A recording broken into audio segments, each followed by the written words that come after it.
Si el Pla Cerdà ha marcat el caràcter de Barcelona, el ferrocarril i en concret el tramvia defineixen bona part del caràcter del Pla Cerdà. Barcelona va ser la ciutat europea i segona del món amb més quilòmetres de tramvia operatius. Però el 1971 es va tancar tota la xarxa antiga deixant únicament una petita línia turística, el tramvia blau. Començava el domini indiscutible del cotxe a la ciutat, que dura fins avui. Però l'error de desmantellar totalment l'antiga xarxa de tramvies va ser tan gran que el 1987 l'Ajuntament en va plantejar la seva recuperació. Un projecte que cristal·litzaria amb la Barcelona Olímpica i el canvi de segle. Comencem!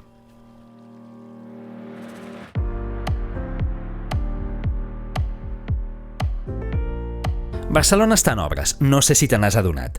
De fet, diuen que és la transformació més important des dels Jocs Olímpics. Possiblement, l'obra més important i ambiciosa és la transformació de la Diagonal des d'una autopista de 8 carrils a una avinguda on el tramvia, la bicicleta i anar a peu jugaran un paper central.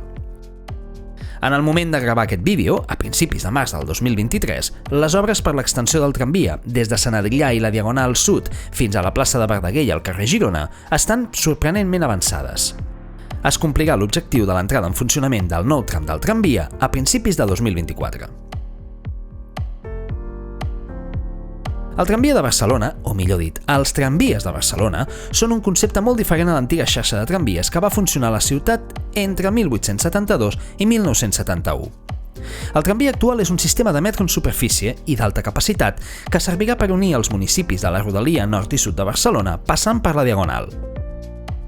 El tramvia com a tal va néixer a Nova York el 1832 i la primera línia de tramvia a vapor de Barcelona va entrar en funcionament el 27 de juny de 1872. Feia el trajecte del Pla de la Boqueria fins a l'actual plaça Lesseps passant pel Passeig de Gràcia. El 1899 es va inaugurar la primera línia de tramvia elèctric, la 29, 20 anys després de la posada en marxa del primer servei comercial d'aquest tipus a Berlín. La tornada del tramvia és el reconeixement de l'error històric que va ser el desmantellament total de l'antiga xarxa de la ciutat. El 1987, TMB va projectar una línia de metro en superfície que travessava tota la Diagonal. El 1992 es va encarregar l'estudi tècnic de la proposta. El 1997 es fa la primera prova pilot amb un tramvia cedit per la ciutat de Grenoble en un tram de via de 640 metres a la Diagonal, en el tram que va de la plaça Maria Cristina fins a la cantonada amb el carrer Entença. La via es va col·locar en un antic camí de cavalls que anava del Círculo Equestre fins al Club de Polo. Entre el 8 de juny i el 12 de juliol de 1997 es van vendre 2.500 bitllets a un preu simbòlic de 25 pessetes, 15 cèntims d'euro, per un trajecte d'1 minut. La segona prova pilot és bastant més desconeguda i es va fer entre el 9 de setembre de 1997 i el gener de 1998.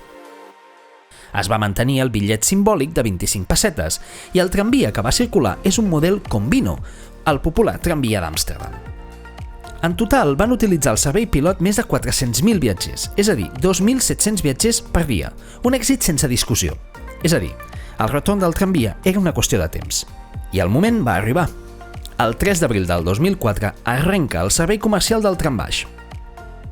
Un trajecte de 32 quilòmetres entre la zona nord de la Diagonal de Barcelona i els municipis de l'Hospitalet, Esplugues de Llobregat, Cornellà, Sant Joan d'Espí i Sant Just Desvern. L'èxit dels primers dies va ser indiscutible. Els tramvies anaven plens i es van augmentar les freqüències. El 8 de maig de 2004 va arrencar el tram Besòs, una via de 16 quilòmetres que uneix la zona sud de la Diagonal de Barcelona amb Sant Adrià de Besòs i Badalona. 3 anys més tard, el 6 de maig del 2007, va entrar en servei el ramal del tram Besòs, que uneix la plaça de Glòries de Barcelona amb Badalona per la Gran Via, l'únic tram semisoterrat.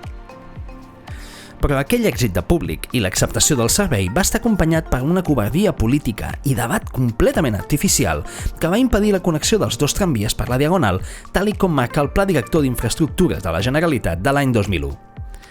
Començava una batalla política que encara avui dura entre els partidaris de la connexió i els seus detractors, que invoquen un Pla Cerdà reinterpretat com una mena de xarxa d'autopistes i zones d'aparcament per rebutjar-ne la connexió.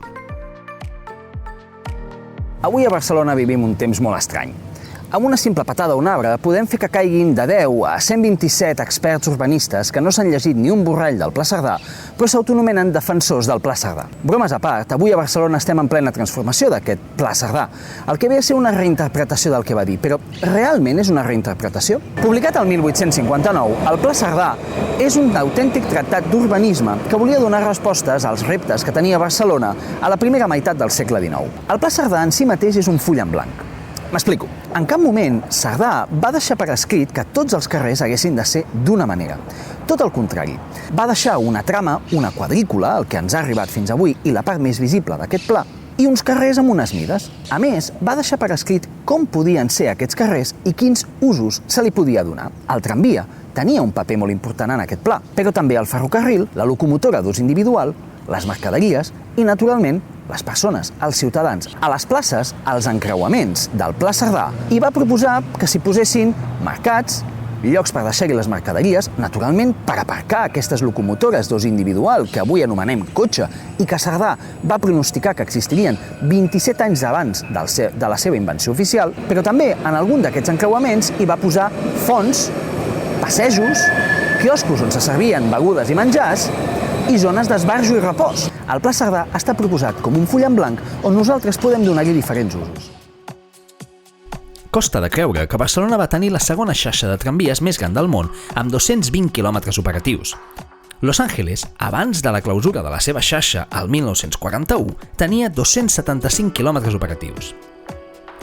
D'alguna manera, Cerdà va ser el responsable que la ciutat de Barcelona estigués plena de tramvies durant els segles XIX i XX, perquè el seu disseny urbà prioritzava el transport ferroviari, tramvies i trens, i els passejos, i no pas les locomotores individuals o cotxes, com alguns s'empenyen en afirmar. Així que comencem pel final. Per què van desaparèixer els tramvies?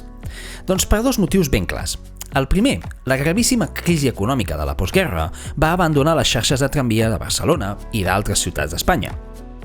La segona és el boom del cotxe, que va arribar durant els anys 60, el triomf de la ciutat segregada que propugnava Le Corbusier, que exigeix més i més espai públic pel cotxe, mentre s'envia els usuaris del transport públic sota terra. El metro, molt més car de construir que el tramvia, apareixia com una alternativa moderna. Els tramvies de Barcelona van tancar definitivament el 19 de març de 1971, després d'una llarguíssima decadència que va començar amb el tancament de la majoria de línies d'ample mètric ja durant els anys 50. Però tots els tramvies van tancar? No. Una curta línia que s'havia quedat fora de la municipalització de la xarxa de tramvies del 1940 va mantenir-se en servei. Una línia que avui coneixem com el tramvia blau. El tramvia blau va ser inaugurat el 1901, impulsat pel doctor Andreu, famós encara avui per ser el creador d'unes miraculoses pastilles contra la tos. El tramvia blau és el record d'un temps quan els tramvies regnaven a Barcelona. Un patrimoni que cal recuperar i preservar i que serveixi d'una vegada per totes pel naixement del Museu del Transport que li falta a Barcelona i a Catalunya. He volgut incloure'l en aquest vídeo per reivindicar la recuperació del servei, tancat el 2018 per l'estudi de la seva reforma. Però, sincerament, el vídeo quedava una mica massa llarg, així que he decidit que faré un vídeo en exclusiva a l'únic tramvia històric en circulació a Barcelona. I anem al tancament. La nostàlgia és un lloc molt còmode, però molt perillós. Ja sigui la nostàlgia de la ciutat dels tramvies, com la nostàlgia d'una ciutat on els cotxes hi regnen. El vent de la modernitat que va escombrar els tramvies el 1971 és el mateix que avui els recupera, i amb ells una manera diferent d'entendre l'espai urbà i la mobilitat. Posar-s'hi en contra és negar la realitat. Cerdà era un visionari avançat a la seva època que va deixar per escrit com imaginava Barcelona i el seu eixample, i que ens alertava dels riscos de que tothom volgués utilitzar els cotxes i no els sistemes de transport públic col·lectiu. El tramvia torna per la Diagonal com un mitjà de transport modern, d'alta capacitat, ràpid i fiable que connectarà municipis i línies de metro. Un mitjà de transport més proper al concepte original de l'eixample pensat per Cerdà i que ens allunya de la xarxa d'autopistes grises i uniformes projectades als anys 60, que tan poc tenen a veure amb les idees de Cerdà. On cada encreuament hauria de ser una plaça i no pas una zona d'aparcament.